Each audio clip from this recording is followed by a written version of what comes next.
For how many years magkasama na tayo? Di mo ko iniwan. Diba? Ang mga pagsubok na dumaan sa buhay natin, still nandiyan ka pa rin. And syempre, this is the time na talagang ipakikita natin yung love natin sa isa't isa. Mula nung nagkakilala tayo hanggang ito na, inaabangan natin pag-iisang dibdib natin. Una sa lahat, nagpapasalamat ako sa Panginoon dahil pinagkaloob ka niya sa buhay ko. Napaka-bless ko dahil meron akong ikaw. Sa 6 na taon ng ating relasyon, marami mang pagsubok ang ating pinagdaanan, pero pinatunayan mo pa rin kung gaano mo ako kamahal.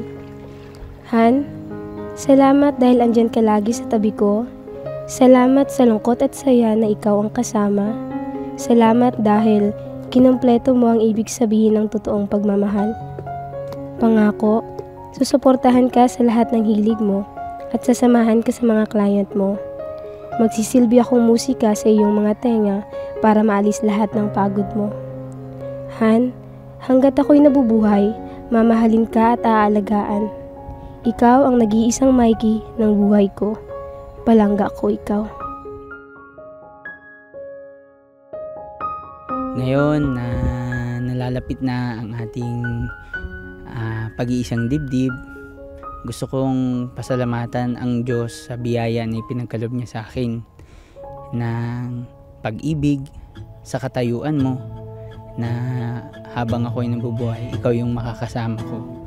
At ikaw din ang tao na ipinagkaloob niya sa akin na mabuo ang isa sa mga pangarap ko na magkaroon ng pamilya. At sa panahon na pinagdaanan natin, may mga pagkakataong hindi maganda at ito'y napalitan ng kaligayahan na naipagtagumpayan natin magkasama. Kaya isa lang ang masasabi ko, hindi ako nangangako, ngunit alam ko na sabi nga ng Lord, anuman ang biyaya nagmula sa Kanya, kailangan pahalagahan natin ito. At ako, bilang nagmamahal sa iyo, papahalagahan kita habang nabubuhay ako.